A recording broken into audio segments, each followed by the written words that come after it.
moinho de vento que eu pensei. Estamos gravando. Então, boa tarde a todos, todas, todes que estão aqui conosco mais uma vez, mais uma quinta-feira, para conversarmos sobre animes, mangás e ficção científica. A gente está na nossa, se eu não me engano, 12ª aula, né? E perfeito. E aí hoje a gente vai dar continuidade no tema do Cowboy Bebop, a gente vai entrar também no Trigun. E aí o que sobrar de tempinho, a gente vai passar um pouco aí pelas gramas altas com a finalidade de capturar uns pokémons ou digitalizar monstros digitais, somos campeões, etc. Para trocar ideia sobre esses universos infantis, né?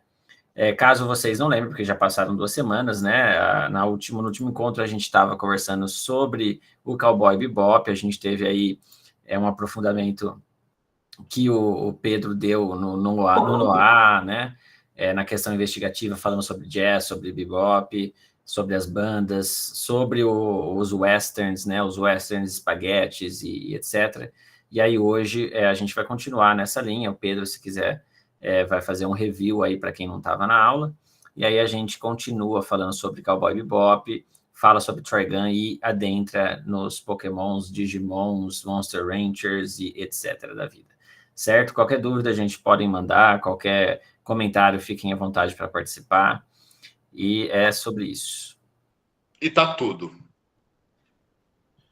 Bom, seguinte, como nós vimos até o último episódio aqui do curso de anime, mangá e ficção científica, a gente estava discutindo sobre os elementos do Cowboy Bebop e bastante, sim, Pokémon, Francisco.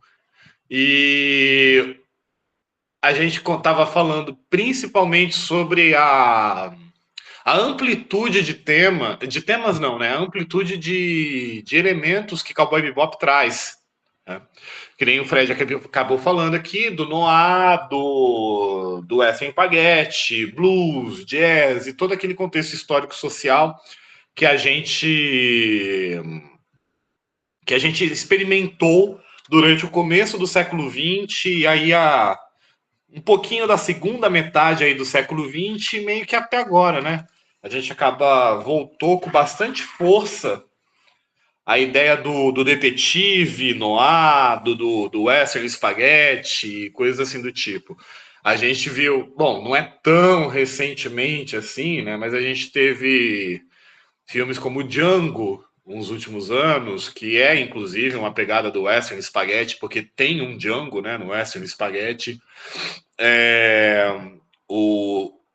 Grande profusão de histórias com temática noir, estreando o Ryan Gosling, é bem interessante, inclusive, né?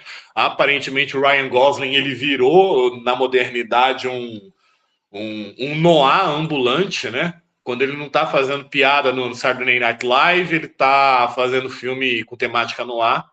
E aí fica interessante também perceber, porque não são todos esses filmes que o Gosling participa, que tem uma temática no ar, mas que não são necessariamente de detetive, né? A Barbie, grande filme no ar, realmente, pega um pouquinho isso daí, mas eu estava mais me referindo àqueles filmes que ele fez como Drive. Tem aquele Drive, tem o Blade Runner, evidentemente, né? Porque Blade Runner é um noir, né? Um tech noir, vamos pôr assim, ou coisas assim do tipo, eu só chamo de noir. Você tem como é que tem um outro lá? Agora, eu não sei se eu estou confundindo aquele do Urubu com o que ele está dirigindo. Aquele que ele é um fotógrafo que ele está dirigindo. Não tem, eu não esse sei. não é, esse é o Jake Gyllenhaal que faz o Abutre. Ah, é verdade. Eu confundo os dois. Eu confundo as duas pessoas. Para mim, eles são o mesmo ator. Tô pensando aqui na minha cabeça, peraí. É isso mesmo, Não, o resto que eu falei que tá certo. É o Jack Gyllenhaal. É o Jake Gyllenhaal, vocês têm razão. Bom, mas de qualquer forma, é um estereótipo de que não é necessariamente, apesar de que no Ken ele tá lá, né, na Barbie ele tá lá bastante malhado, por assim dizer, né? Mas nesses outros filmes você percebe que ele não tem necessariamente uma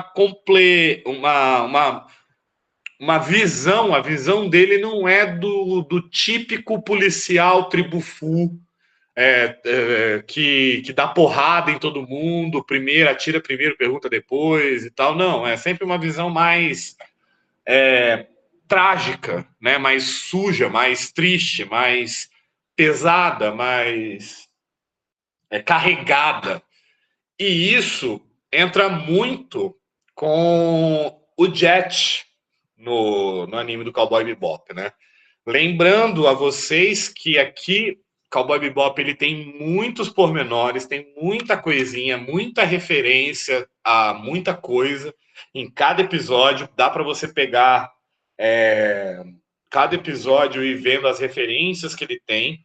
Só aquela cena final lá aquela cena que a gente encerrou a aula passada, que é do Spike indo lutar contra o Vicious naquela catedral gótica, e aquela cena toda tensa, com aquela música tocando no fundo. Aquilo ali é puramente emulação de vários elementos do cinema norte-americano, né? Tipo o cinema do John Woo, as cenas de ação de Kung Fu, o duelo de espadas, que acaba virando também o duelo de armas. Tem um detalhe que eu deixei escapar, mas é que tanto o Vicious quanto o Spike, por mais que eles sejam rivais e querem um ao outro morto, eles não se permitem levar real vantagem em relação ao outro. Num determinado momento lá em que o Vicious pega a arma do Spike, o Spike pega a espada do Vicious, e eles ficam apontando um para o outro, eles trocam a arma um para o outro. Né? Eles trocam a arma um para o outro, de preferência, para que eles possam lutar da melhor forma possível um contra o outro. Né? Mas voltando ao Jet, nos 4 personagens principais do Cowboy Bebop, a gente tem, nos 4 protagonistas, né, que a gente tem, o Spike, o Jet, a Faye e a menininha, que agora me fugiu o nome, ela, junto com o cachorrinho, a Ayn, né, no caso, não, o cachorro é o Ayn, a Ed. A Ed e o Einstein, né, o cachorro que se chama Einstein. Todos eles compartilham de um passado trágico, todos eles compartilham da Bebop, da nave Bebop, como se fosse uma espécie de passagem, de rito de passagem para eles poderem aceitar o seu passado, aceitar a sua história, que é sobre isso que é o anime, como eu falei lá no começo, a primeira coisa que é o último title card do anime, que é você vai carregar esse peso. E o peso é o da memória, é o peso das nossas escolhas. É aquela história do Kundera, né? A insustentável leveza do ser. E é isso que a gente carrega. A gente sempre vai carregar a soma de todos os nossos erros, que é o que eles ficam se degladiando, só que também dos acertos, né? E que quanto primeiro você encarar esses erros, você pode, e aceitar esses erros, você pode valorizar aquilo que você acertou, né? Então, no processo de aceitação do seu passado, você precisa aceitar para seguir em frente. E os 4 personagens, eles aceitam enquanto eles estão interagindo na Bebop, o que é uma coisa muito triste. Caso não assistiram ainda, quando forem assistir, porque tá errado se não assistiu, tem que ir assistir, é meio obrigatório demais. Mas, nessa ideia, eles acabam indo embora.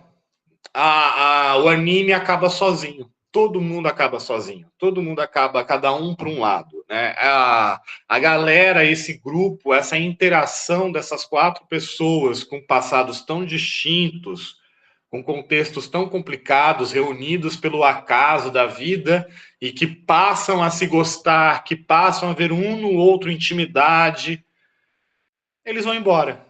Cada um vai embora perseguir o restante de sua vida agora que eles aceitaram o passado, sabe? O Samurai Champloo tem o mesmo arco narrativo, exatamente. É um tema constante do Watanabe, né? Essa questão de aceitação do passado, de ter que lidar com o passado. O que geralmente pega uma ideia, o que eu acho bastante interessante, que a gente vai fazer uma oposição com o universo infanto-juvenil, né? O que é muito interessante, porque aqui a gente vê, apesar da gente ter a Ed, que é uma criança, né, tem os seus 12, 13 anos ainda, todos os outros personagens são adultos e bastante adultos, né? Assim, o Jet é calvo, o Jet é velho, a gente tá vendo aí na imagem, velho, não tem um braço, tem cicatriz, e o caramba, o Spike já passou por várias outras. A Faye nem se fala, ela tem literalmente 200 anos. Então, assim, é uma galera muito velha. Enquanto que a gente vai ver depois, né, na parte de infanto-juvenil, a gente vê o oposto, né? São crianças de 10, 11 anos de idade e tal, que tem toda uma vida, uma história ainda para ver. Só que, ao mesmo tempo, ela não... Ela acaba tendo essa empolgação pelo futuro, enquanto que o adulto tem a tristeza pelo passado. A criança ainda está pronta para tomar as suas decisões, enquanto que o adulto já está se arrependendo de todas elas. E acredito que é uma temática pertinente entre todos nós aqui, porque todos aqui que estão aqui estão questionando ao mesmo tempo que adorando a ideia de estar numa quinta-feira à tarde assistindo aula sobre anime quando poderia estar ganhando dinheiro com alguma outra coisa. Quer dizer, ganhando dinheiro com alguma coisa. Né? Porque não vamos fingir que nós estamos aqui com vida pronta. Né? Todos nós estamos colocando aqui as nossas escolhas onde nós estamos, ao invés de estarmos fazendo alguma coisa mais lucrativa, como programação, ou medicina, alguma coisa que a sociedade encara como importante. Porque, no final das contas, o passado é para nós, né? Ninguém vai carregar o nosso passado para a gente. A gente não tem como fazer isso. A gente, no máximo, pode mostrar o peso que nós carregamos. Mas nós é que vamos carregar. Por mais que a gente tenha amigos, por mais que a gente tenha companheiros, por mais que a gente tenha filhos, o peso do seu passado é carregado apenas por você. E a busca pelo seu passado e de aceitação dele é importante. Jet. Da Bebop, ele é uma espécie de líder, né? Ele é estável, confiável e tem o apelido de cachorro preto. Esse apelido de cachorro preto, eu acho engraçado, né? Porque em português fica uma coisa meio cachorro preto, meio traficante, né? Mas no caso, em inglês, é Black Dog, que é mais policial, que era o apelido dele durante a vida dele de policial. A ideia dele é ter uma vida pacífica e calma, mas ele acaba vivendo como um caçador de recompensa. Então, de início, a gente já tem uma incongruência naquilo que o Jet deseja para a sua vida, enquanto que ele faz uma coisa completamente oposta. A ideia dele era sempre procurar essa calmaria. E ele carrega no corpo dele, assim como todos os outros personagens, as marcas do passado de si. Ele é o mais noir de todos, porque ele é um ex-policial da Intersolar System Police, que é a polícia do sistema solar, onde eles estão. E ele segue a base, o básico do detetive Noir. Em sua história, daqui a pouco vai passar aqui um trechinho de parte da história do Jet, mas ele tem uma mulher, uma donzela, que ele protege, que fica em casa, em que ele sai para trabalhar. Eles têm uma relação conturbada, coisa que o Jet não lembra. O Jet, ele carrega com ele, como símbolo do passado, quando a Alyssa, sua mulher, vai embora, o abandona, ela deixa um relógio para ele, né? E esse relógio depois quebra, o Jet quebra com o horário lá.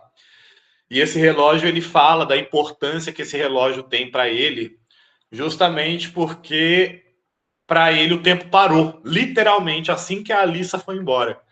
E quando ele vai confrontar a Alyssa, anos depois, durante os eventos do anime, aí que a gente tem uma visão do que é a Alyssa, porque até o momento, pelo que a gente sabe da história do Jet, ele é um ex-policial que deixou de ser policial, virou um...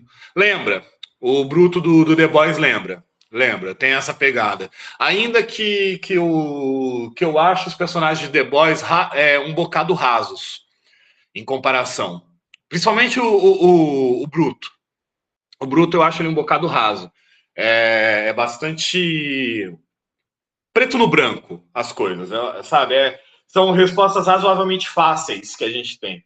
No Jet, quando você tem o contato do episódio dele, em que mostra que a Alyssa, que era a mulher dele, o deixou porque ela ficava sozinha, porque até então você tem a ideia de que ela o deixou. Mas tipo, foi embora. Foi traída. Ele foi traído. Né? Foi traído pela mulher, foi traído pelo trabalho, porque é isso que acontece. Ele deixa de ser um policial porque ele é um cachorro preto, né? Ele é o Black Dog, e ele recebia esse apelido porque ele não largava o osso. Ele mordia, não largava, de jeito nenhum. Ele era o policial, o grande policial. Então ele entra numa investigação, e nessa investigação o parceiro dele monta uma emboscada para ele, e ele acaba perdendo o braço, né, esse braço direito dele. E é tanto que ele precisa lidar com esse constante erro do seu passado junto com esse braço, até porque ele tem essa emboscada logo depois que a mulher larga dele e vai embora. E quando ele conflita a Alyssa ela fala que ela queria viver a vida dela, ela queria cometer os seus próprios erros, ela queria decidir as coisas por ela mesma. O Jet sempre tentava proteger ela, sempre tentava cuidar dela, sempre tentava limitar as escolhas dela com uma ideia de que ele estava a protegendo. E isso, de certa forma, né, por mais que a pessoa abusiva não está sabendo que é abusiva, ela está sendo abusiva, né? Porque ela está protegendo de forma exacerbada a outra criatura e limitando as suas possibilidades de escolha. E no final das contas, ele acaba sendo bastante fechado sobre o seu passado e sobre o que aconteceu, e aparentemente não tendo uma relação tão de amizade assim. Tem um personagem que meio que ajuda ele o tempo inteiro, que é do passado dele, que é um policial. Né? Tem um policial lá que passa umas informações privilegiadas para o Jet, por conta do antigo contato que eles tinham como policiais. E durante um tempo, e não demora muito para ter esse detalhe, não é um detalhe que fica durante muito tempo, tá? É um detalhe assim que surge numas linhas de diálogo importantes, mas que depois não é muito retomado. Que é a ideia de que parece que é uma relação de camaradagem, que o cara tá ajudando o Jet porque é amigo, porque gosta do Jet e tal. Só que chega e o Jet também conversa com ele porque eles são muito amigos e tem uma relação de amizade. Só que essa relação de amizade tem um condicional, que é o Jet saber podres do outro cara. Então, essa relação de amizade não é tão amizade assim, pelo menos não do ponto de vista do Jet. Porque tem um determinado momento que é uma questão de pegar umas informações privilegiadas em relação ao passado da Faye, ou alguma coisa assim do tipo e tal.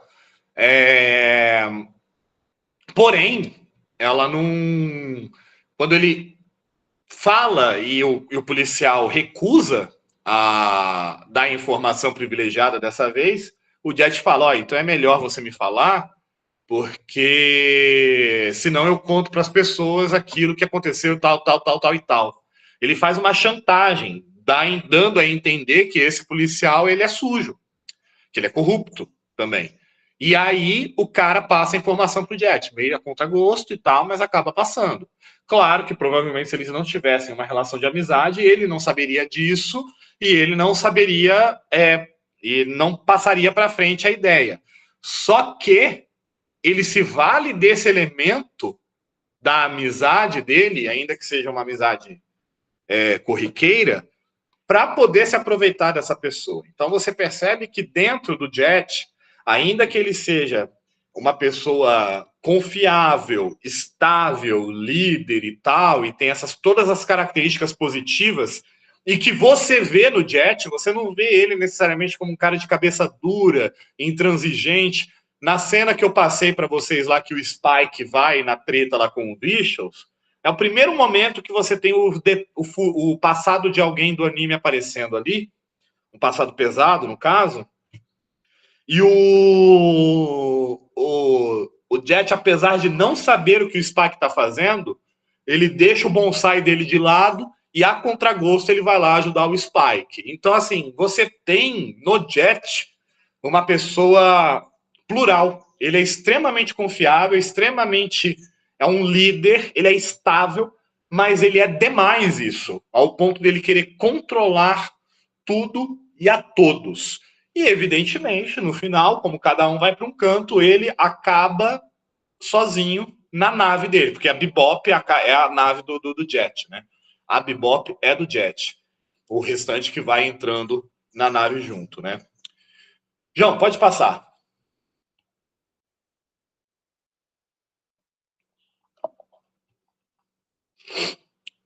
E aqui tá com legenda em espanhol, tá, gente? Em inglês, mas eu acho que a gente consegue, todo mundo com um portunhol que consegue entender. E essa daqui é a cena muito lá pra frente do anime, quando o Jet, ele encontra com a Alissa novamente, por conta de um problema que ela tá tendo com um novo namorado. Ele vai tentar salvar ela, e aí ela tem essa cena especificamente aqui, né? Não só essa, tem uma outra parte antes. Pode tocar aí, João. Back then, when I got home from work, you were always there waiting for me. And that was all I needed. Just you. But on that day,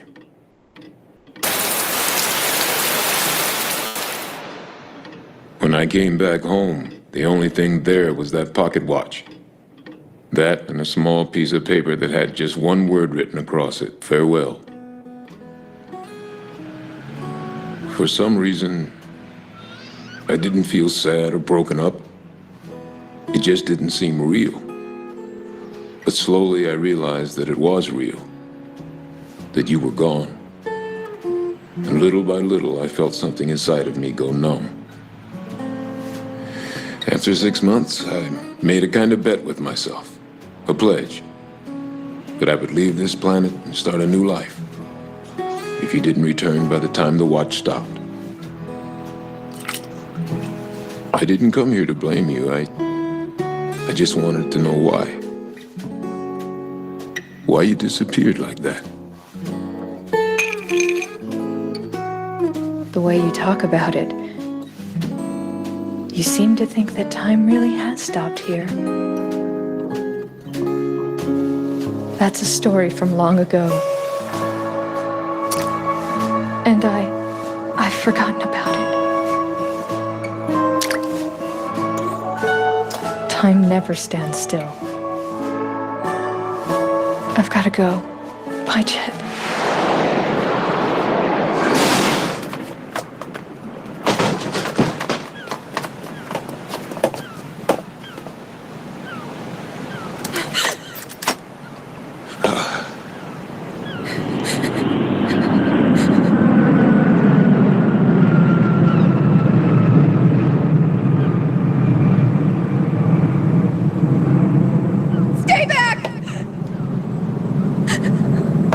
Leave us alone, please, Jet.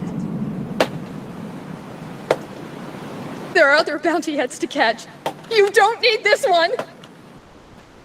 If I let him go now, someone else will be after him tomorrow. And by then, you'll be an accomplice. Stay away!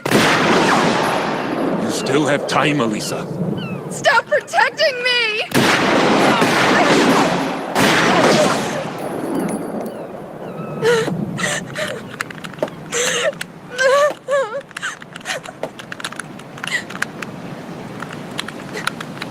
That's just how you were back then. You decided everything. In the end, you were always right. When I was there with you, I never had to do anything for myself. All I had to do was to hang on to your arm like a child without a care in the world. I wanted to live my own life, make my own decisions, even if they were terrible mistakes.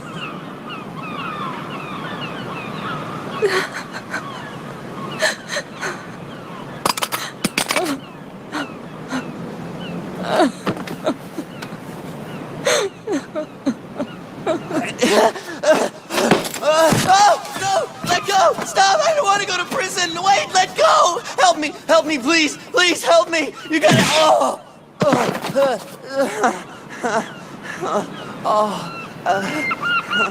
You'll survive this. Be strong. And take care of her.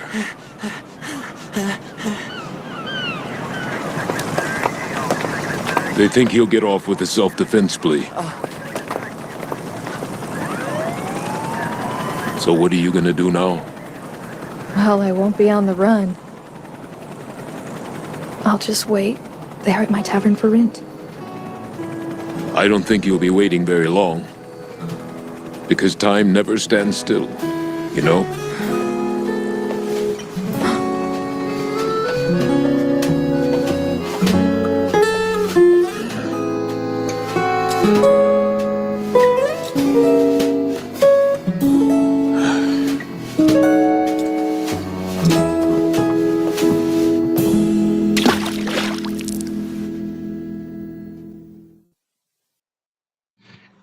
É muito legal. Cowboy Bebop é espetacular porque, eu não sei se eu falei isso na outra aula, mas são 26 episódios e desses 26 episódios eu acho que só uns 10 ou 11 lidam com os passados dos personagens. O resto é tudo mais um anime de ação e aventura e tal. Mas quando lida com o passado é uma pedrada que dói demais, sabe? Dói demais. Final das contas, o Jet, essa é a cena em que o Jet finalmente aceita o que aconteceu.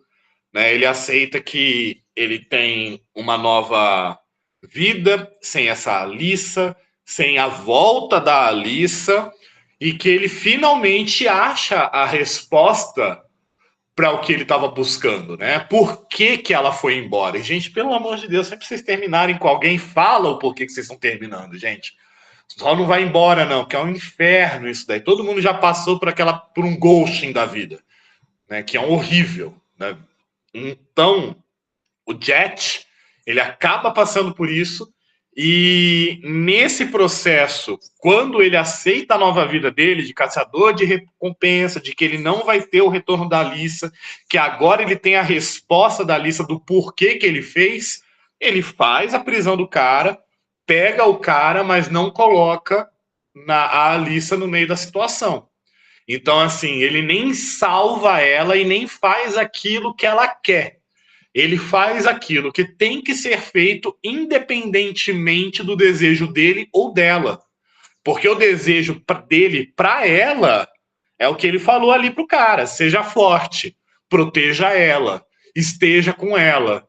Não, mas no final das contas não era nem isso que a Alyssa queria. A Alyssa não queria um novo cachorro preto, ela não queria um novo cão de guarda. Ela queria poder tomar as suas decisões, ela queria poder errar, fazer o que ela tem que ser feito. É o que o Francisco falou assim: a criança está prontinha para errar. Só que se você fica protegendo demais essa criança, ela vai errar quando? Quando ela vai poder errar, né? E a mesma coisa, é o que a Alyssa fala pro Jet. Eu estava segurando no teu braço como se eu fosse uma criança. Você que tomava todas as decisões, não eu. E aí a gente já vai para Faye Valentine. Ela é a mulher sexy, sensual, e é de todas a que tem... De todos os personagens, acaba aqui indo... Não aceitar necessariamente o passado dela, mas descobrir o passado dela, tá? Porque é o seguinte, de todas as histórias, ela é a que tem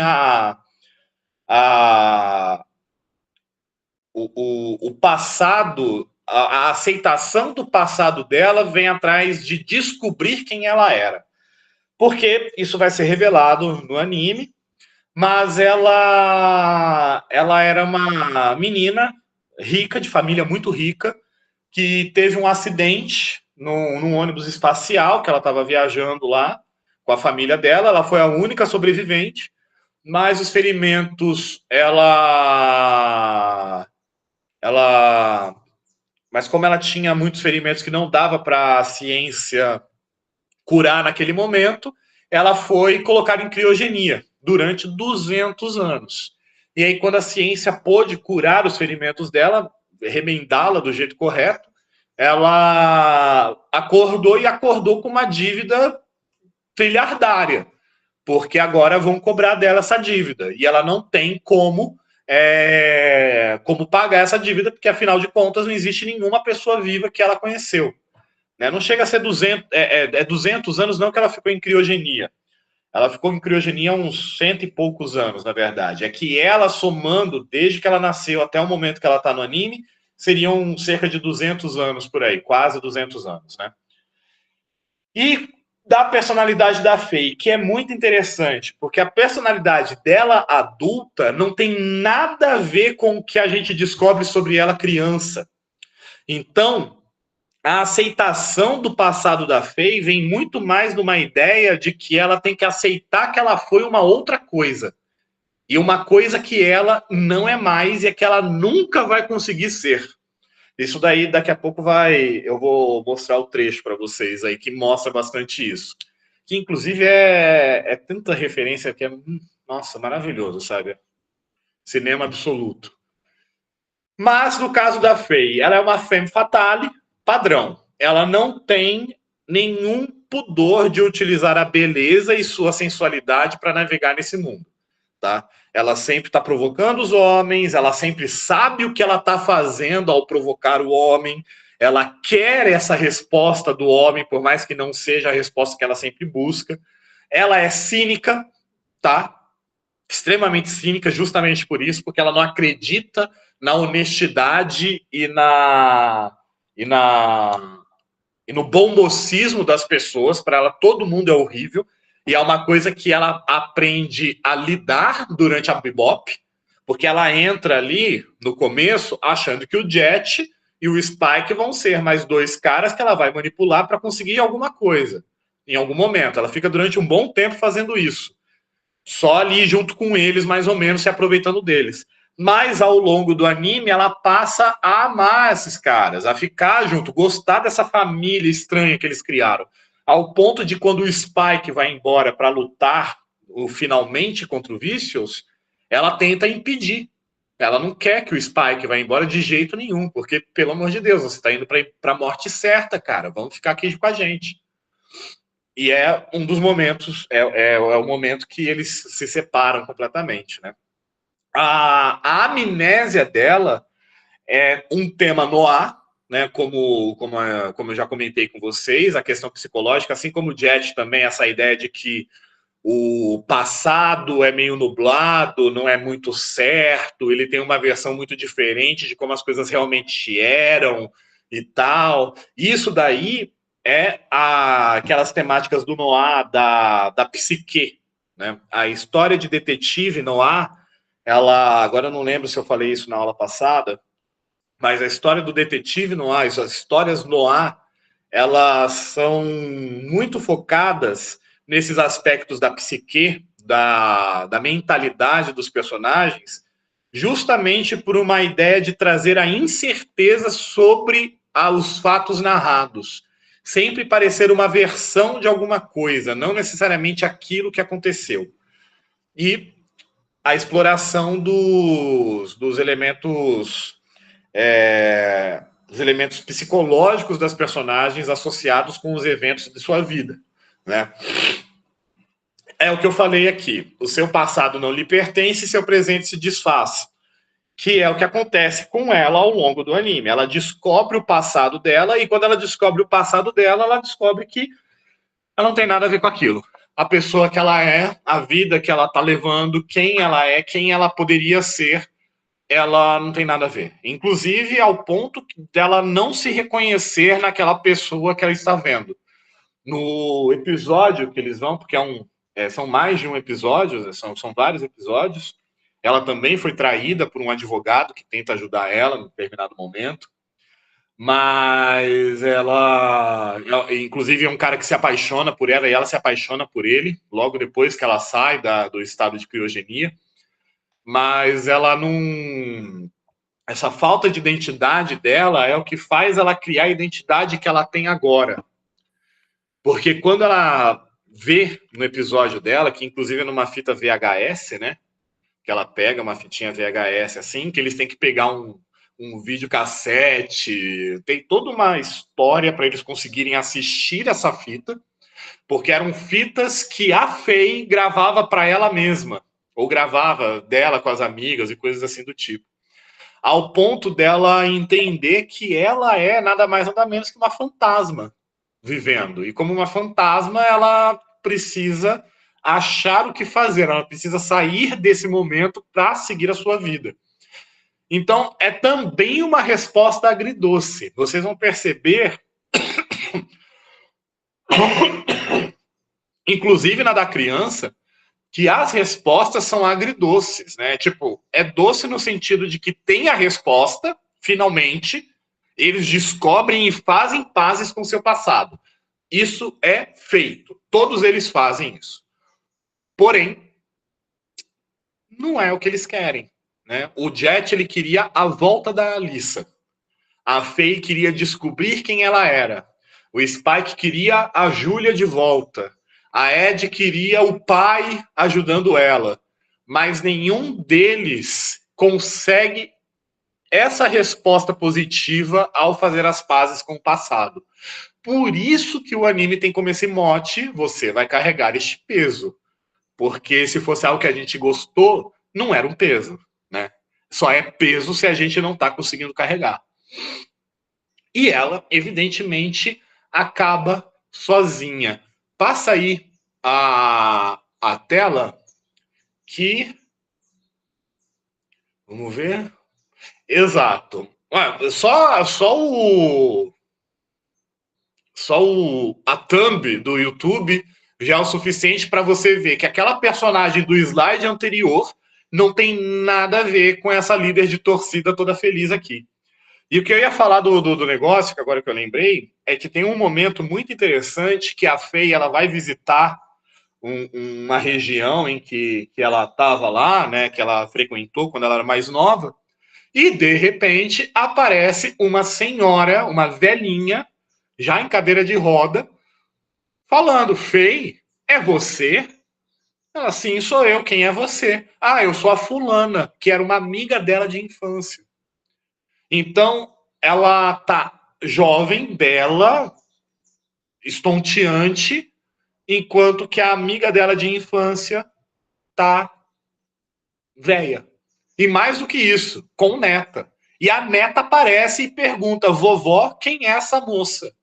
Aí, antes que a vovó possa responder, a moça, que é a Faye Valentine, ela responde: um fantasma. Eu sou um fantasma. Que a menininha assusta, né, e tal. Mas é como a própria Faye se entende. Ela é um fantasma, ela é uma memória vagando por aí sem objetivo. Ela só está assombrando as coisas, só está existindo, por assim dizer. Pode passar, João.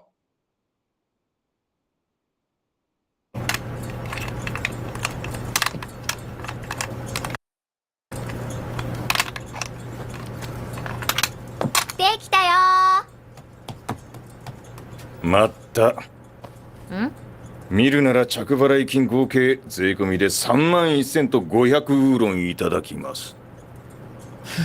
結構でございます。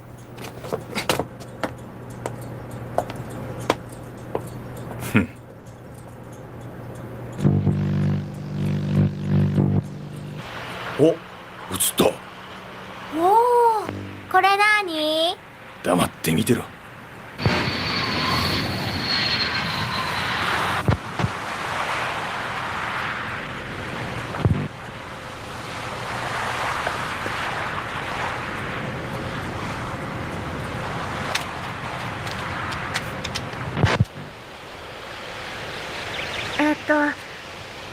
みんなでそれぞれ10年後の自分にメッセージを送ることにしました。やだ、ちょっと笑わないの。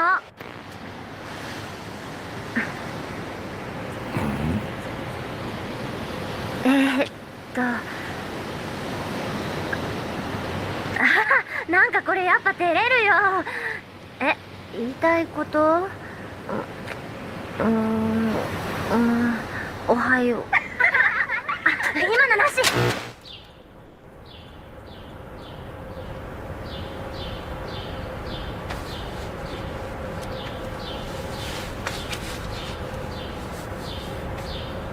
おはよう。私よく眠れた？そしてよく目覚めた？光も風も空気も匂いもみんな真新しく感じられていますか？体の細胞一つ一つ目覚めていますか？今日は今日の新しいあなた、新しい私なんだよ。10年後の私なんて今の私には遠すぎて全然想像がつかない。私は一人？それとも誰か素敵な人がそばにいますか？まあ私のことだからきっとまたいろんな人に迷惑をかけてることでしょう。でも平気、問題ないよ。私は必ずあなたを応援している。ではエールを心から。フレーフレーあたし頑張れ頑張れあたし負けるな負けるなあたしフレーわからない。フレー思い出せない。頑張れ頑張れあたこれは私。私はもうここにはいない。でもこの日の私はずっとここからあなたを応援している。たった一人の私へ。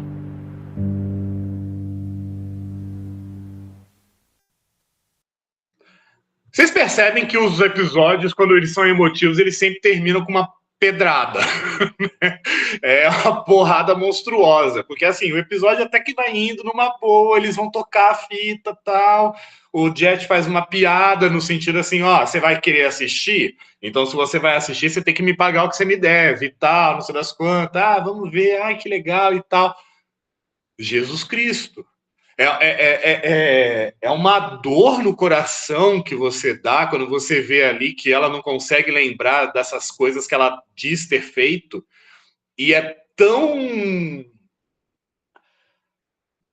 triste quando você percebe que ela não tem a capacidade nenhuma de conseguir compreender quem ela foi. E pior, a pessoa que ela imaginava que ela poderia ser em 10 anos, primeiro, que já se passou muito mais do que 10 anos, e segundo, que são coisas tão triviais, tão comuns, tão tranquilas, tão básicas, do tipo, vou estar com alguém, olha só o piano, ela está mostrando lá toda essa vida, toda bonitinha, você está se sentindo viva, suas células acordaram e tal, é tudo muito fofo, é tudo muito meigo, enquanto que a Faye Valentine é o extremo oposto disso daí, então ela não consegue se reconhecer nessa criança. E eu vou falar um negócio para vocês de experiência pessoal, né, uma coisa meio anedótica. Há uns anos atrás, 6 anos atrás, na verdade, um amigo meu teve um AVC. E ele era jovem, ele é jovem, na verdade. Ele tinha 19 anos na época, e ele teve um AVC. E antes, naquele ano, no ano anterior, a gente tinha ido num show do Iron Maiden juntos e tal, junto com o Anthrax, que ele queria muito ir e tal, a gente foi junto, essas coisas, foi legal pra caramba e tal. E aí, uns anos atrás, assim, 1 ano, 2, 1 ano e meio atrás, assim, a gente conversando sobre esse show, volta e meia a gente conversa mesmo, e aí ele me falou uma coisa, que ele até hoje não tem certeza se ele realmente lembra dos eventos do show, porque ele perdeu boa parte da memória dele quando ele teve AVC, ele quase morreu mesmo. Teve AVC na academia, tá, gente? Fica aí a dica. Não façam exercícios. Ele não sabe se essas memórias que ele tem são as memórias dele ou se são as impressões que ele tem das coisas que a gente contou para ele ver se ele lembrava. E isso é muito louco de você for pensar em relação a si mesmo. É um pouco além, é um novo nível daquele negócio de você olhar para a sua foto do passado e perceber, nossa, como eu mudei. Eu não pareço ser a mesma pessoa. Mas você tem memórias daquela época, você tem sensações daquela época. Não é algo que alguém te contou. Não é algo que você está vendo numa fita VHS apenas, entende? Não são uma coleção de fatos que você aprende. Você tem as sensações, as contextualizações, as impressões que você tinha quando criança. E a memória se perde disso. Ela esquece, é isso que você lembra, né? Os fatos não importam. O que importa é como você se sentiu. E é muito pesado. Agora vamos para a Ed. É uma menina, tá? A Ed. Ela é a Radical Ed. Eu acho que, inclusive, o vídeo que eu peguei aí é um compilado. Não, é dela indo embora, na verdade. Ela que mais demora para aparecer, o cachorrinho, a gente sabe que aparece logo no segundo episódio, inclusive divertidíssimo o segundo episódio, que é aquela da perseguição lá do cachorro e tal. E é uma menina que acaba aparecendo na história porque ela vive na Terra, no planeta Terra, só que sozinha. Tá? A Terra está inabitável. E ela está inabitável agora, se eu não me engano... ela não é que ela está inabitável no sentido de que aconteceu um apocalipse e a Terra está horrível, não é isso. É que estouraram a Lua. Eu não lembro exatamente o que foi, mas teve alguma falha de gestão lá do mundo que a Lua destruiu e a Lua está caindo pedaço da Lua na Terra. E aí não dá para você viver na Terra mais, porque começa a cair pedaço. Nunca se sabe onde vai cair esse pedaço da Lua, então o povo foi embora. E ela fica na Terra abandonada pelo pai. Ela fica ali sozinha. E ela vai parar na nave Bebop porque ela, por meio do hackeamento, ela acaba tendo contato com a galera. E essa ideia é que o pai dela é um irresponsável que só se preocupa com o trabalho, com a pesquisa dele e deixa ela. Não quer saber da criança, entende? Ela como eu escrevi ali, o contraste com o restante da equipe, porque ela vive o presente e é alegre, e ela é o tempo inteiro. Ela é, no anime, a personagem que quebra a tristeza que fica inerente ali. Não é todo mundo triste o tempo inteiro, tá? O anime não é uma pegada de que, ai, nossa, quanto é depressivo e tal. Não é isso. A tristeza deles é permeada por vários momentos de animação. Porém, ela vive ali o agora, apesar de ter esse histórico muito complicado, né? Ela é estranha, brincalhona, curiosa, ela sempre está indo atrás das coisas. Tem um episódio maravilhoso que ela vai atrás de cogumelo alucinógeno para eles comerem. Na verdade, ela está indo atrás de comida, que eles estão presos na terra, né? E ela ainda atrás de comida para a tripulação. Ela acaba encontrando com um traficante de cogumelo que vende uns cogumelos mágicos para ela lá e que ela come e ela vê muitas coisas. E a tripulação também come e vê coisas, entende? E quando ela acaba indo atrás do pai e encontrando o pai reafirma a ideia de que ele não quer saber dela. Assim, não necessariamente com essas palavras, mas é como ele se propõe a lidar. Ele não quer saber. Ele é um gênio também, assim como ela é uma gênia, só que por serem desse jeito, eles não estão preocupados na relação entre outras pessoas. A Ed, ela é a primeira a abandonar a nave Bebop. Ela é a última que chega, mas a primeira a abandonar. E a cena, gente, meu Deus do céu. Vocês precisam assistir esse anime, de verdade. Porque é de uma tristeza, cara. O cachorro aqui, a Ayn, eu acho que eu não falei na aula passada, o Ayn, né, o Einstein, ele é geneticamente modificado para ser extremamente mais inteligente que os outros. É por isso que naquela cena que eu exibi na aula passada, ele é um cachorro que vale muito dinheiro e tem a galera do laboratório indo atrás dele naquela perseguição, porque ele é geneticamente modificado para ser um gênio, então é um cachorro singular. Só que os dois acabam virando uma duplinha super divertida para contrapor a tristeza inerente do núcleo adulto da coisa. Pode passar aí, ô João, que é a cena de despedida. Antes de você passar, João... não, é a Radical Ed. É ao longo aí. Tem outra cena, João? Foi só essa que eu coloquei? Foi só essa, Pedro, porque a cena de despedida a gente exibiu na última aula. É verdade, a gente exibiu. Por isso que eu coloquei, né? Então eu não estava errado. A cena de despedida é de uma tristeza monstruosa. Aí eu vou dando uma contextualizada um pouco maior, porque a ideia dos ovos foi a Ed que achou esses ovos, né? Aquele monte de ovos que o Spike e o Jet estão comendo, eles estão comendo putos porque a Ed está indo embora. Eles estão tristes com aquilo. E tem uma coisa mó bonitinha, porque dá para você entender que eles não têm muita... Como é que fala? Muito apreço. Tem gente que acaba vendo isso daí e vê que parece que eles não estão apegados uns com os outros, apesar de passarem tempo na Bebop. Mas tem um detalhezinho muito fofo que, antes da Ed ir embora, o último contato que ela tem com alguém da tripulação, ela entregando um catavento para o Spike. Ela entrega um catavento para o Spike. O Spike pega, ela dá uma risada, ela vai embora e tal, e o Spike fica com aquele catavento na mão. Quando o Spike e o Jet entendem que ela foi embora, que é quando eles veem lá aquela mensagem, aquela pichação de adeus que ela deu lá, que eles ficam encarando aquilo ali durante um tempo, tentando entender o que aconteceu. Então, não tentando entender, mas tentando aceitar o que aconteceu, né?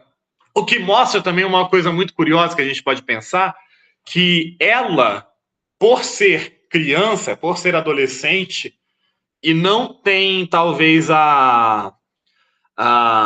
o peso do passado, apesar de ter um passado conturbado, mas tão grande quanto dos outros, ela é a primeira a conseguir aceitar o passado dela e seguir em frente, que é quando ela abandona a Bebop. E esse catavento que ela dá pro Spike, o Jet e o Spike, eles colocam na nave lá com um monte de fita isolante depois, fica ali na nave. E mostra isso dali naquela cena de despedida dela, junto com a música triste subindo e tudo mais.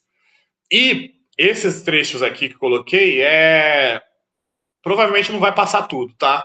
Mas é para vocês terem uma ideia de como a Ed em oposição aos outros personagens, ela tem um momento, ela traz um ar diferente pro anime, tá? Pode tocar aí, João. ビーバップ来た来たいらっしゃい。お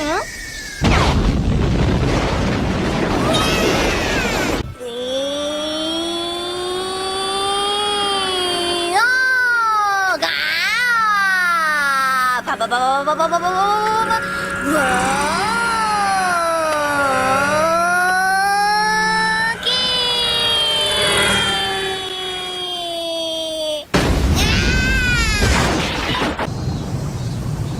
来ないあれれキ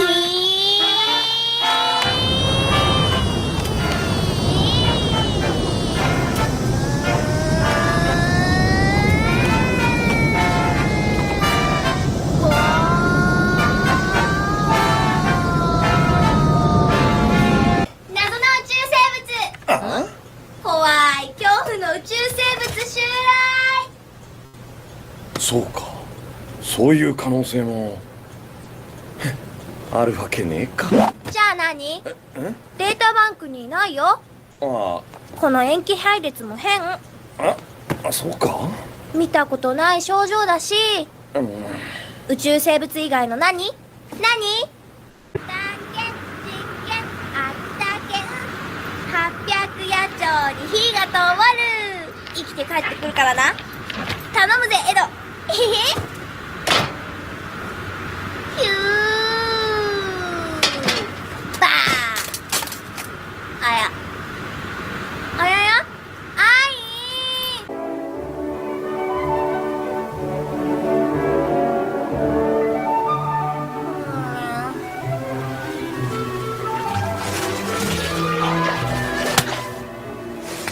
おまんじゅう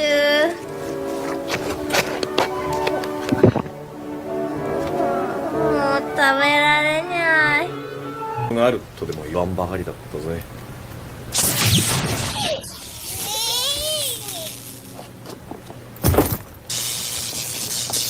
知らないわよこんなの何すんのよ地面に手をつけ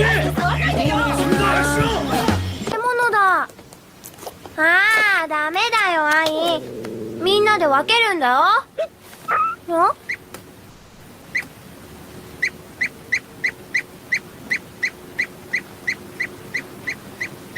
はい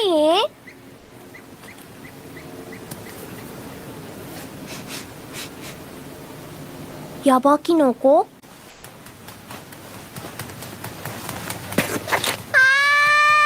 ーひどいなんじゃ。なんかちょうだいアインはカウアンワンだよ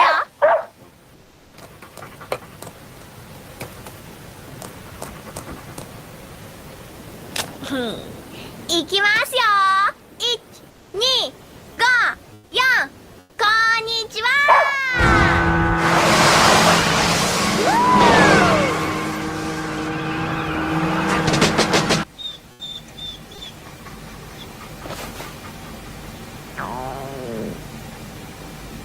にゃー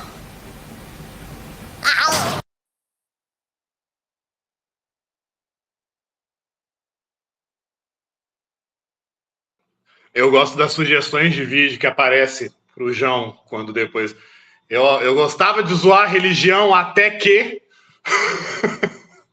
Não me culpe por ficar vendo corte de podcast. Não te culpo, eu só te julgo, é diferente. Depende dos cortes, depende do podcast. Mas, ó, o Spike, que é o nossa última parada e talvez o principal, né?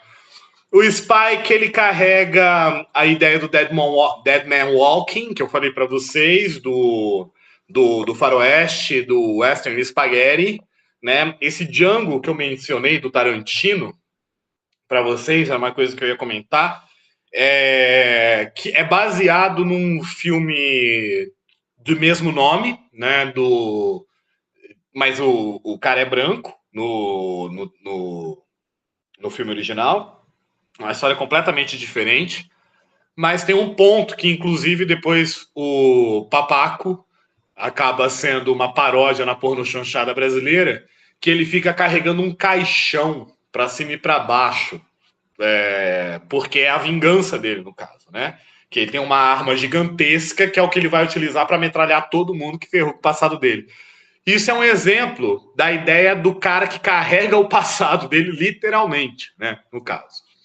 O Spike, a gente tem duas visões bastante diferentes dele, que é ele na nave Bebop, né? O próprio design e a luta do próprio Spike é uma referência ao Bruce Lee. Não só no Bruce Lee em si, mas a filosofia do Bruce Lee. Aquela ideia de você ser como a água.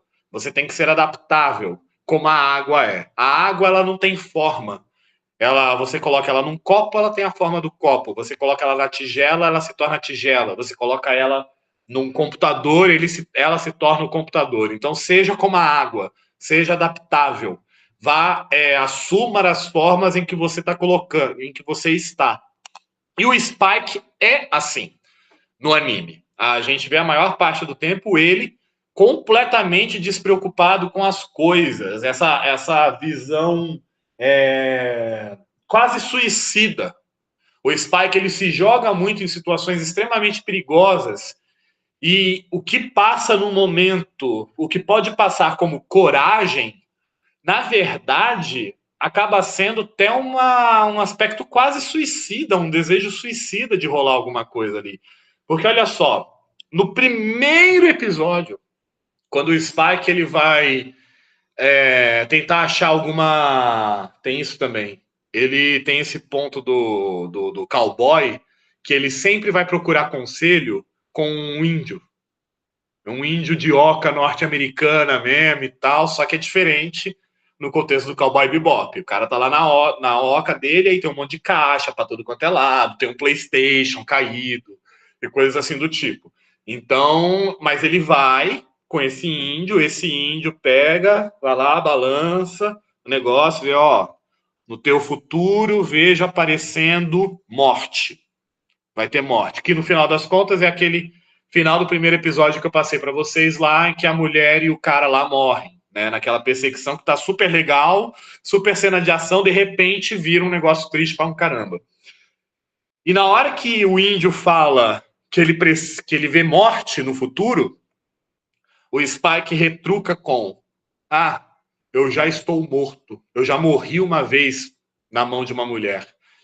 Então não é coragem. O Spike ele não é um corajoso, ele é um inconsequente. Ele não se importa com o que vai acontecer com ele, porque ele já morreu. Quem ele é agora não era nada a ver com o que ele era antes. Que ele era o quê? Um ex-mafioso. Ele era um mafioso impiedoso, no caso.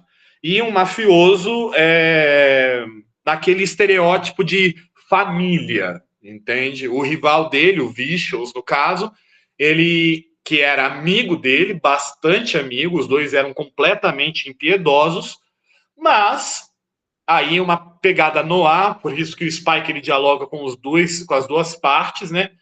O Spike acaba se apaixonando pela Julia, que é uma outra femme fatale no anime, né?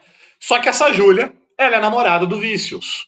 E o Vicious, evidentemente, ele não gosta dessa situação, porque no final das contas o Spike e a Julia planejam ir embora. Os dois planejam ir embora, abandonar a vida de máfia para não ter que lidar com a frustração do Vicious, que não é uma pessoa... Bom, como o nome diz, né? Como o nome que ele escolheu para si, não é uma pessoa muito de conversa, por assim dizer, não é uma pessoa compreensiva, eu diria, é um pouquinho violento, e eles precisam ir embora. Né, precisam fugir dessa máfia para começar uma vida nova em outro lugar, longe dessa violência, para viver o seu amor. Só que a Júlia não aparece. A Júlia não aparece. No dia que eles vão embora, que eles vão fugir, a Júlia não aparece.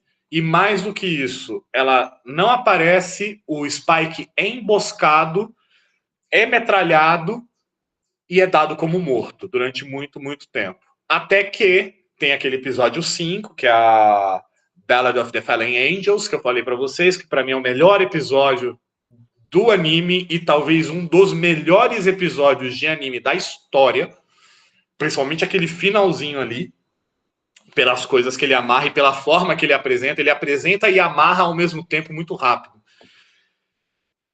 Você fica descobrindo que o Spike, ele tinha uma espécie de família mafiosa, que ele gostava dessas pessoas, que ele se importava com essas pessoas, então ele tinha uma vida propriamente dita dentro dessa máfia, e que ele só ia abandonar pelo poder do amor, que acaba não acontecendo, mas que a Julia o traiu, e isso é descoberto depois, porque o Vicious chega na Julia e fala, ou você trai ele, ou eu mato vocês.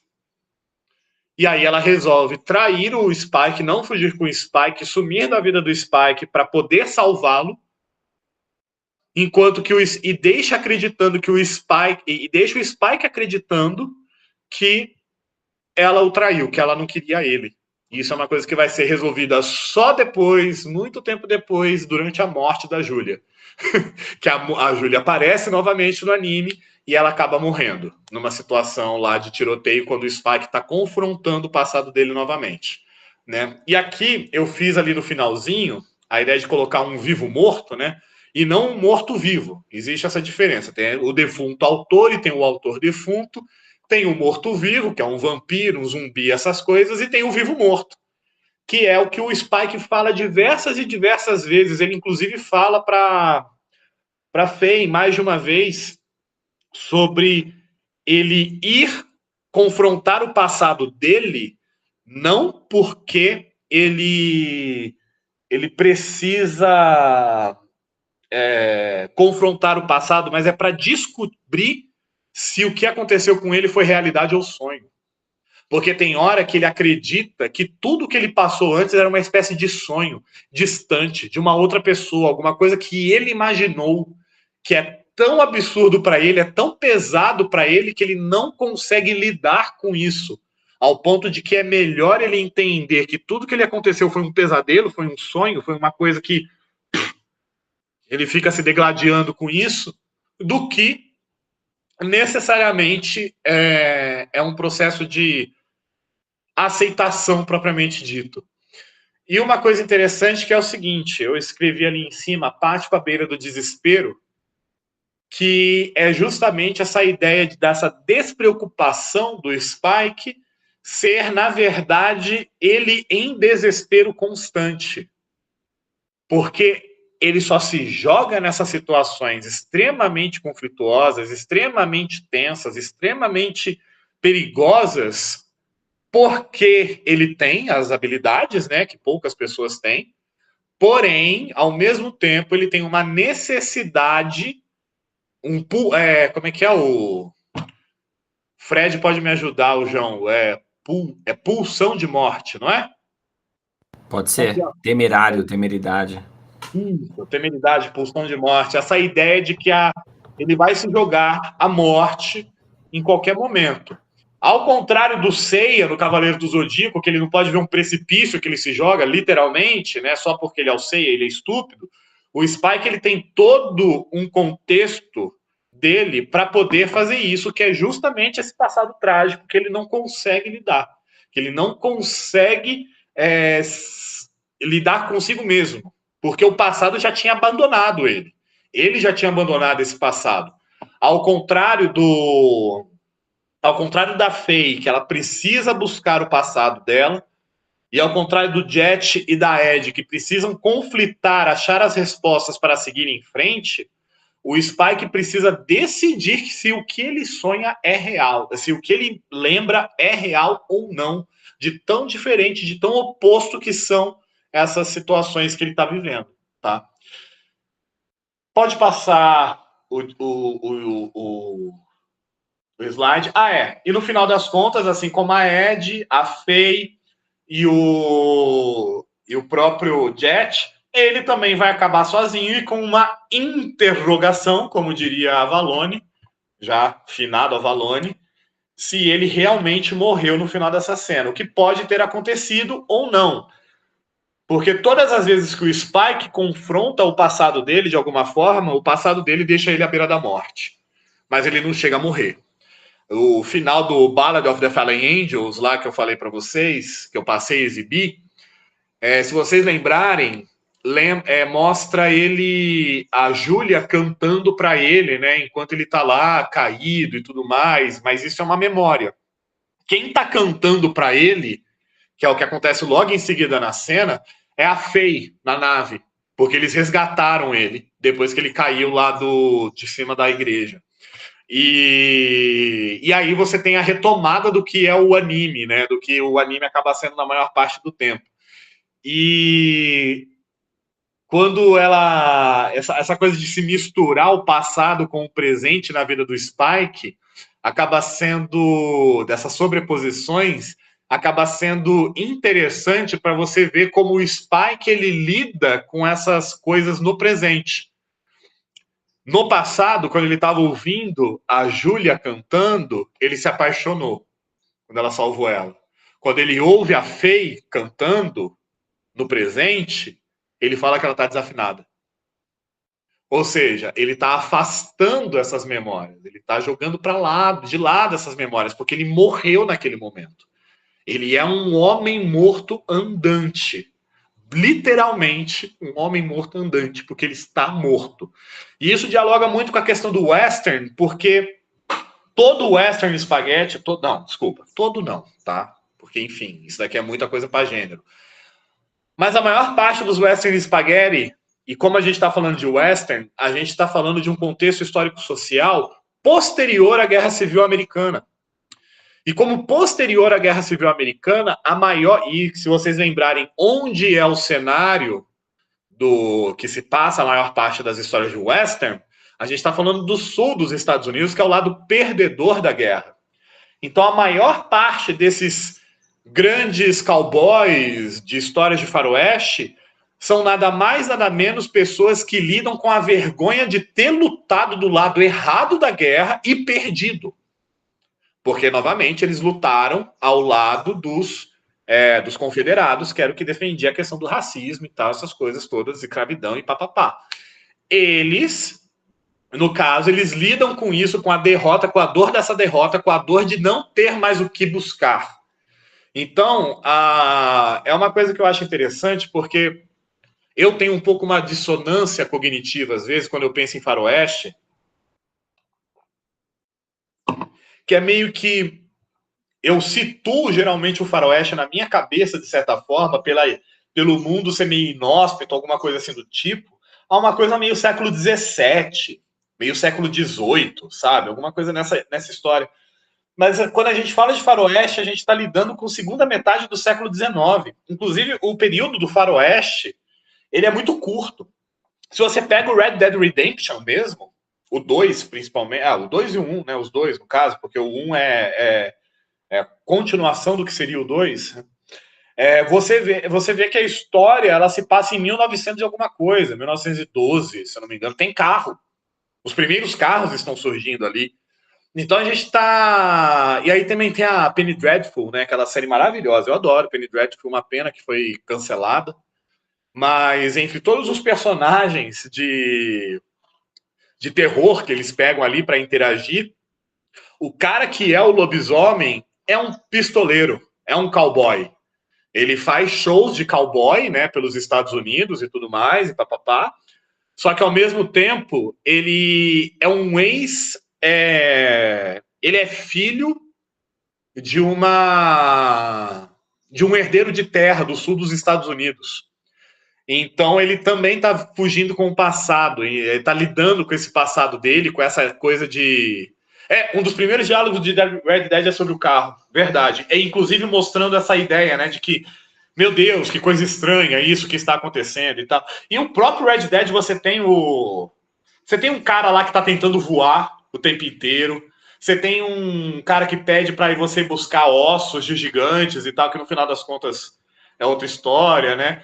Então você tem esse período aí no final do século XIX que a gente não tá... Que eu, pelo menos, quando eu penso em faroeste, eu penso numa coisa aparentemente muito mais antiga, né? Tem até, inclusive, aquela piada que diz que é possível ter um grupo de pessoas em que você tem um dandy inglês, um cowboy norte-americano e um samurai japonês juntos. Porque é possível. Todas essas situações, todas essas profissões, elas se... Profissões é ótimo, né? Mas, enfim, todas essas mesas de RPG mais fraca, porque é possível. Eles coexistiram. Né? Eles coexistiram. E se a gente for lembrar que no final do século XIX você tem a abertura dos portos japoneses forçosamente feita pelos Estados Unidos, ora... Um dandy inglês que está dando rolê ali pelo sul dos Estados Unidos, trocando ideia com um cowboy. Vamos pro Japão? Tem uma galera diferente lá. Eles vão? Não, é a mesa de RPG mais fraca, como o Francisco falou. Tá? E aqui, gente, é o final do Cowboy Bebop e a final da história do Spike, que é aquela história de o homem com o exército de um homem só. Tá? Que é uma coisa, que é um tema que a gente vê até hoje nas histórias de filme de ação. A gente tem que entender que os filmes de ação de hoje, eles são uma fusão e uma continuação do que seria o detetive mais brucutu e o cowboy sozinho que vai lá junto contra Deus e o mundo, com as suas duas armas, ou seu todo arsenal e tal de armas, ele vai lá dando tiro em todo mundo e matando muito capanga para resolver a situação. E o final do Cowboy Bebop é exatamente isso, é o Spike indo atrás de uma missão suicida para matar o Vicious, para resolver o seu passado, e a gente fica com aquela interrogação de será que morreu? Será que não? Peço desculpas pela qualidade, tá, gente? Mas pode tocar. Outra coisa. Eu ia comentar que é engraçado, esse tipo de motivo narrativo que você falou do exército de um homem só tem também, claro, um link direto com o fortalecimento dessa ideologia estadunidense de que cada indivíduo é por si também uma representação desse destino manifesto, desse poder, a sua individualidade, a liberdade elevada ao máximo, ele é capaz de sozinho, né, vencer toda a barreira do coletivo. Então, simbolicamente tem esse sentido também, de que o indivíduo, né, ele é sobrevalorizado em relação à comunidade, ao coletivo, e tem tudo a ver, né, enfim. E outra coisa, foi bom você ter lembrado disso, Fred, também, porque eu estava esquecendo, mas ia mencionar, eu falei pouco de samurai, da ideia do samurai, né? Porque a ideia do samurai, ela é muito focada, a ideia do samurai que a gente tem hoje, ela bebe muito da fonte do cowboy, desse destino manifesto. Então, se você vê as histórias de samurai, inclusive em anime, você pega um Rurouni Kenshin, lá, que o do Samurai X, o que você vê é exatamente isso. É o Rurouni Kenshin, é o Kenshin, o retalhador, o Batosai, tendo que lidar com o peso do passado dele, porque é isso que ele usa a lâmina invertida, porque ele não vai matar ninguém, ele só... É muito bom isso, né? Tipo, ele não mata ninguém, mas ele desgraça a vida de todo mundo, porque a porrada daquela na cabeça não vai deixar o cidadão bem, que nem o Batman. O Batman não mata, não, ele só joga de cima do prédio, a gravidade que o mata. Né? O cara rouba um pão, mas o Batman vai lá e destrói a vida do cara, quebra em 30 pedaços a mão dele. Mas você tem isso no Rurouni Kenshin, nas histórias de samurai, do samurai que anda sozinho, o espadachim com a sua espada e seu passado e seu terror e essa dor e aí fica aqui um spoiler e uma dica que vai sair um podcast em breve nosso, não sei qual episódio que vai ser, que a gente gravou com o Richard, que é um historiador, é o terceiro episódio, né? Que a gente gravou com o Richard, que é historiador de história japonesa mesmo, inclusive, historiador de Japão, e ele vai falar dessa figura, e ele fala dessa figura idealizada do samurai, que é também que é baseada numa figura idealizada do cowboy. A gente não pode esquecer que, sim, você tem a questão do destino manifesto, que é a primeira iteração do cowboy, né, que é o cowboy que vai lá e luta contra os índios selvagens, e vamos ampliar a fronteira pelos Estados Unidos e tal. Só que daí quando você tem a repaginação do western, que é o western spaghetti, que vem a ideia do passado triste, que é quando você tem os grandes filmes de faroeste mesmo, é quando Clint Eastwood faz carreira. Não por acaso, o Clint Eastwood ele faz carreira como personagem de filme de faroeste, e logo em seguida, depois que ele sai disso, o Clint Eastwood ele vai para uma carreira que ele faz a franquia, uma das primeiras franquias do cinema, eu acho, que é o Dirty Harry, que ele é um policial detetive que atira primeiro, pergunta depois e tal. E você assiste ele como um cowboy e depois ele como policial, é o mesmo cara, é a mesma forma de falar, é até a mesma arma, porque o Dirty Harry, ele usa uma arma ele usa um revólver, uma 45 de 6 balas, que tem a frase clássica da abertura, eu acho que do primeiro filme, Dirty Harry, que ele tá lá no tiroteio, ele faz isso de propósito, tá o bandido ali caído no chão, e a arma tá ali perto, o Dirty Harry, ele chega, aponta a arma para ele, as balas para ele e fala, tenta a sorte, vai lá, tenta, pega a arma, a gente trocou tiro aqui, você tá pensando, se eu dei 5 tiros, se eu dei 6 tiros, o que será que tem aqui? Eu tenho mais uma bala? Eu não tenho mais uma bala? Vai, tenta a sorte. Aí ele fala, punk, né? Que lembra aquela questão do cyberpunk que eu falei, que o punk, ele é o cara é o lixo da sociedade, né? E aí o cara não tenta pegar a arma. Resolve não pegar a arma. Aí o Harry, ele pega, dá um tiro e mostra que não tinha nenhuma bala. Então, assim, é muito boa a cena, tá, gente? É tipo, quintessencial para quem gosta de filme de brucutu dando tiro, tá? Isso daí é a base do que os anos 80 vai crescer com o Stallone e Schwarzenegger, entendeu? É isso que ele faz. Só que é muito interessante, porque quando a gente... Tá certo que hoje em dia, quando a gente olha para trás pro Clint Eastwood, jovem, a gente vê ele na figura de um machão, né? Mas se a gente for pensar na compleição física dele, não é. Ele é magro, ele não é forte, ele não é necessariamente bonito pra caramba. Ele é feio. Ele tem mais presença do que necessariamente uma beleza propriamente dita, entende? É como se essa visão idealizada do Destino Manifesto que surgiu lá, ela se mantém com essa história de homem o exército de um homem só, que vai ser explorada ao máximo com Rambo, por exemplo, depois. Porém, vem com um passado triste que o judia de alguma forma. Então ele mantém esse ethos do cara que vai salvar tudo, mas, ao mesmo tempo, ele não tem essa força mais como a galera de antigamente tinha, na hora de... É mais ou menos como a gente lembrar dos bandeirantes. É o que o Richard falou, né? O samurai, o bandeirante, o cowboy. É praticamente o mesmo estereótipo do cara que vai nas fronteiras. Então, você tem aquele aspecto heróico do negócio, tipo, rodovia dos bandeirantes, porque eles foram abrindo os caminhos, né? Tem um texto do Veríssimo, não do Érico, do filho, do Luiz Fernando, que ele fala, é um texto que chama Macho que é Macho. E aí ele fala que macho que é macho é o bandeirante, que subia num monte, abaixava a calça, esperava o pau ter uma ereção e seguia para onde ele apontasse.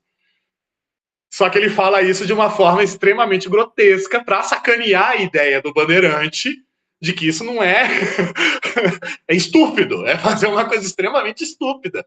Só que, dependendo para quem você pergunta, os bandeirantes foram heróis. Só que quando você vai ver na história, os bandeirantes eram um bando de safado, estuprador, maluco, que matava todo mundo.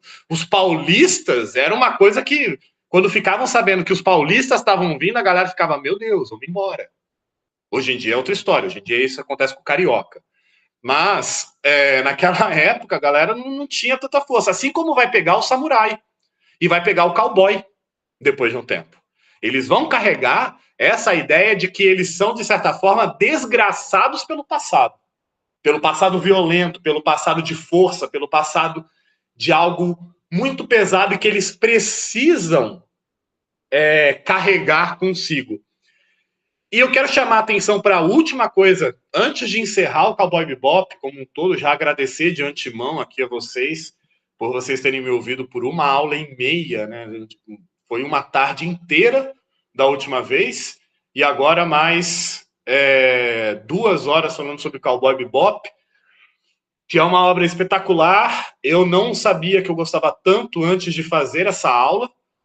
De verdade, é aquela coisa, né? Você já gosta, você sabe que tem aquilo ali. Fred deve ter passado por isso com o Evangelion. E aí, quando você se debruça para estudar, você descobre muito desdobramento. E vai, e tem muita coisa para falar de Cowboy Bebop. Mas a última coisa que eu vou chamar a atenção para vocês é como eu comecei a aula lá atrás, lá no começo, que eu comecei falando do blues. Que o blues é um estilo musical rural no sul dos Estados Unidos que conta o peso do passado, a tristeza do passado de alguém e a dor dessa pessoa e tal, tudo mais. Olha o nome do episódio. O verdadeiro blues do povão. Vou dando essa tradução assim, né? Folk blues, para mim, é blues do povão. Ou seja, além desse nome, e é uma música muito boa, inclusive, né? Composta especialmente para o Cowboy Bebop, você pega a ideia de que esse passado é um passado que todo mundo vai carregar de alguma forma. A gente não pode ver essas histórias de Noah, essas histórias de samurai, e essa é a parte importante dessa repaginada que teve a partir do cinema noir dos anos 60 e tal, tudo mais. São personagens identificáveis com a gente. Apesar de ser um passado violento, de luta, de desgraça e tal, essas coisas, todos nós, se a gente pensar de forma metafórica, passamos por uma vida de desgraça, violência, coisas horríveis que a gente precisa carregar esse peso. Todos esses personagens carregam esse peso do passado, esse peso dos erros, essa soma de todos os erros, de todas as possibilidades que poderiam ter sido e que não foram. E no final das contas, é por isso que o blues é de um povo, por isso que a música triste é de um povo, por isso que aí, pegando a gente, quando você ouve Cartola, A Vida é um Moinho, não tem como não ficar triste, e é um samba. Então, assim, por mais que seja um samba, que é uma coisa que a gente associa com felicidade, alegria e essas coisas, com festa e tal, a gente está vendo que é uma pessoa que precisa lidar com essas coisas. A vida vai moer os seus sonhos. Inclusive, eu acho que... Ô, Jean, passou na aula passada, né? O Cartola.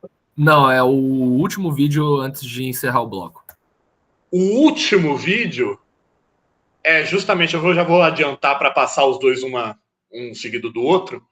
O último vídeo é justamente um edit que pegaram a música do Cartola e colocaram em cenas do Cowboy Bebop. E vocês vão ver como o troço encaixa perfeitamente, sabe? Tem um outro também do Tim Maia, que é muito bom, que é com Me Dê Motivos para ir embora lá. Que é maravilhoso. Tem abertura de anime. Tem um do Trem das 11, do Adoniran Barbosa, com Angel's Egg também, que é muito bom. Isso é muito interessante. Eu ia comentar também que a gente vê no Cowboy Bebop, né, por tudo que você trouxe aqui, Pedrão, que também, geralmente quando a gente fala de sci-fi ou de fantasia, geralmente, né, obviamente, tem os que fogem a curva como o Cowboy Bebop, né, mas a gente pensa numa narrativa que está mais focada no exterior, ou nessa conjunção do externo com o interno. Né? E aqui no Cowboy Bebop, a narrativa grandiosa desse universo, não tem algo pondo à risca um perigo cósmico que vai destruir tudo. Não, são pessoas tentando viver sua vida e viver, juntar um dinheirinho para pagar a dívida que tem do passado, conseguir sobreviver, lidar com esses traumas que ficam recalcados, né, e essa sobrevivência do indivíduo mesmo, né, nessa sociedade que está se expandindo e etc. Então é bem interessante que não tem essa super narrativa cósmica que coloca o universo inteiro em xeque, né, ou às vezes essa mistura das duas coisas que se interligam como Evangelion, né, que tem tanto a parte interna da psique dos personagens, quanto essa parte apocalíptica do universo, né? Aqui é mesmo mais cozy, né? Mais individual. Porque o futuro deles não parece que é um futuro. Parece que é uns anos 90 no espaço. Tipo, não lembro qual episódio que é, mas tem um episódio específico. Tem um episódio muito específico que tem caminhoneiro. Tem caminhoneiro. E onde tem a trans, né? No caso, trans não dá para saber, porque não deixa claro se é uma trans ou se é um trans, né? É justamente ambíguo, justamente é para isso. Mas eles ficam trocando ideia. Tipo, são naves gigantescas fazendo grandes carregamentos e tal, como hoje nós temos os caminhoneiros. E eles estão trocando ideia por rádio, gente. Eles estão no espaço, e o que eles falam é por rádio. Tipo, estamos aqui e tal, não sei das quantas, tal. O DJ Vagnão, tá ligado? E, tipo, assim como outras coisas que nem o Fred tá falando, é como se o futuro do Cowboy Bebop fosse nada mais, nada menos que só uma estética da coisa, né? Você tem alguns elementos, tipo o braço do Jet, que não tem poder especial nenhum esse braço, tá, gente? É só um braço mecânico. Mas ele tem o braço do Jet, você tem a nave deles, você tem a Faye, que ficou na criogenia e tal, você tem a Ed, que é uma hacker, mas acaba aí. Né? As grandes problemáticas do anime não envolvem as tecnologias e o futuro. Envolvem os personagens em si. E aí eu vou falar uma aqui de orelhada, mas falando mesmo, para mim essa é a principal diferença entre cyberpunk e sci-fi. Para mim, em termos gerais. Assim. Cyberpunk, como filho da sci-fi, ele costuma ser mais íntimo, mais particularizado. Principalmente porque é mais feio. Porque se você observa no futuro do Cowboy Bebop também, não é um futuro bonito. E não é nem um futuro feio. É um futuro normal. As cidades são sujas, como as cidades são. As naves, elas estão amassadas, mas funcionam. Como os carros hoje em dia são. Como o Del Rey do teu vizinho. No primeiro episódio mesmo, o Spike, ele rouba a nave de outro cara. Não, o Spike não, os outros lá que estão fugindo do Spike pegam a nave de um cara que estava abastecendo. O cara estacionou, tá lá abastecendo, o cara vai lá e pega a nave. O Spike, ele monta na nave dele, se vocês repararem, ele monta na nave dele como se monta numa moto. Mais do que isso, a moto é nada mais, nada menos que uma atualização do cavalo. Tanto, inclusive, que dentro do heavy metal, do mundo do heavy metal, eles falam que são cavalos de metal. As motos, as Harleys, Davidsons e tal, e tudo mais. É uma atualização do tema do Cavaleiro Solitário. Aí a questão do destino Aí a gente, vai puxar muita coisa, né? Mas aí, novamente, na década de 60, você tem um movimento da galera de Hollywood que usava bastante droga, que foi salvar o cinema de Hollywood. Eles fazem um filme maravilhoso que se chama Easy Rider, que é o filme que cria essa ideia do cara que anda de moto para cima e para baixo, por aí, dos Estados Unidos. Essa ideia do motoqueiro que todo mundo aqui no Brasil, com a crise de meia-idade, acaba tendo que emular de alguma forma no motoclube. Ainda não entrei nisso, gente, pelo amor de Deus, ainda estou salvo desse negócio, apesar de gostar muito de moto. Mas essa ideia, esse estereótipo idealizado de que a gente precisa lidar com o passado o tempo inteiro para poder prosseguir na vida. E tora o pau aí, João.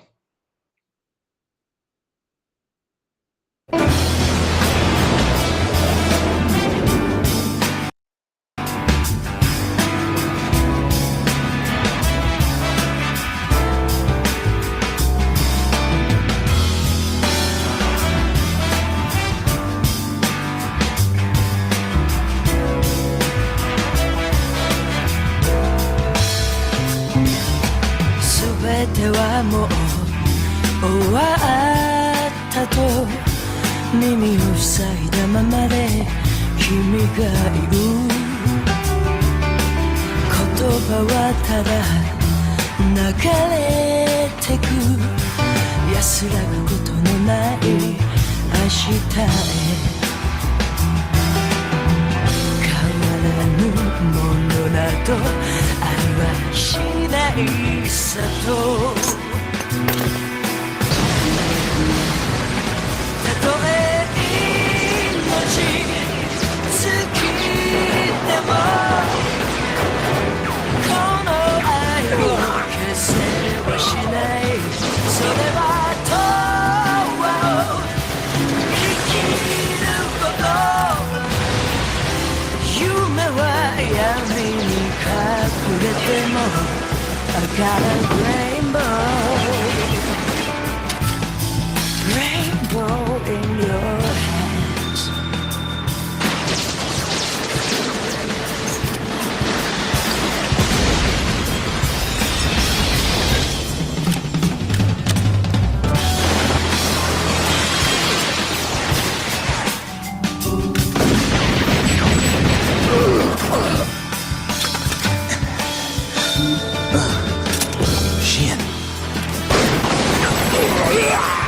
Where's Vicious? On the top floor. This way.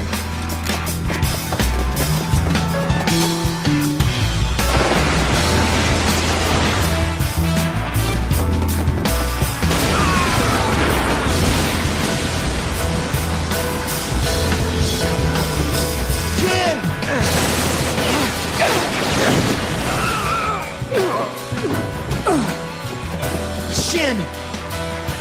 Vicious. He's got to be stopped.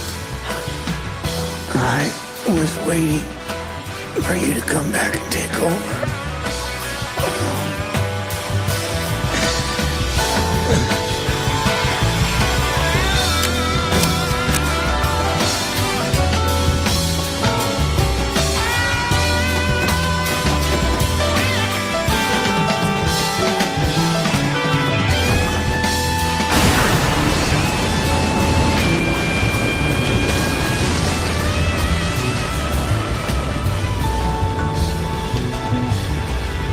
So, you're finally awake. I told you before, Spike. I'm the only one who can kill you and set you free. Those words apply to you as well, Vicious. Either way, it's going to end here.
Preciso andar, vou por aí a procurar, sorrir pra não chorar. Deixe-me, preciso andar, vou por aí a procurar, sorrir pra não chorar. Quero assistir ao sol nascer, ver as águas dos rios correr, ouvir os pássaros cantar. Eu quero nascer, quero viver. Deixe-me, preciso andar, vou por aí a procurar, rir pra não chorar. Se alguém por mim perguntar, diga que eu só vou voltar depois que me encontrar. Quero assistir nascer, ver as águas dos rios correr, ouvir os pássaros cantar. Eu quero nascer, quero viver, deixe-me, preciso andar. Vou por aí a procurar, sorrir pra não chorar. Deixe-me, preciso andar. Vou por aí a procurar, sorrir pra não chorar. Deixe, preciso andar. Vou por aí a procurar, sorrir pra não chorar. Deixe-me, preciso andar. Exato, Dead Man Walking, né? Só para terminar tudo, só, né? Um último detalhe que é meio que um easter egg, né? Que é uma referência que eu não ia me perdoar se eu não falasse. Mas você tem 3 personagens, tem 3 senhores que aparecem recorrentemente em vários momentos, em várias cenas do Cowboy Bebop. Não são personagens principais nem nada, eles ficam ali sempre. Que é o Antônio, o Carlos e o Jobim. São 3 velhos que ficam falando de uma obra que eles fizeram no passado e tudo mais, mas é uma referência à nossa música brasileira, né? O Antônio Carlos Jobim aí, no caso, que ele conseguiu colocar em homenagem. Então, é só para finalizar e para reforçar a ideia de que Cowboy Bebop é o anime para você assistir. É uma coisa muito próxima, de uma forma mais elegante do que eu acho do Tarantino, por exemplo. É um Tarantino refinado, a meu ver, tá? Fiquem aqui os fãs de Tarantino meio bravos, mas vale muito a pena rever, vale muito a pena pegar de novo. Não recomendo muito o filme é legal, mas ele é só um episódio muito longo, não adiciona muita coisa não, tá? O lance mesmo são os 26 episódios. Vão assistir, assistam com um olhar talvez mais crítico, então com a base das aulas, o que eu falei, porque eu já assisti 4 vezes Cowboy Bebop. Não, da série da Netflix, pelo amor de Deus, não façam isso. Ou façam para vocês verem uma coisa interessante, tá? A série da Netflix, ela um live action, ela teve boas ideias, mas se você vira o anime e vira a série da Netflix, você consegue perceber o que faz Cowboy Bebop ou Cowboy Bebop. E que é o que eles não entenderam quando eles fizeram para a Netflix.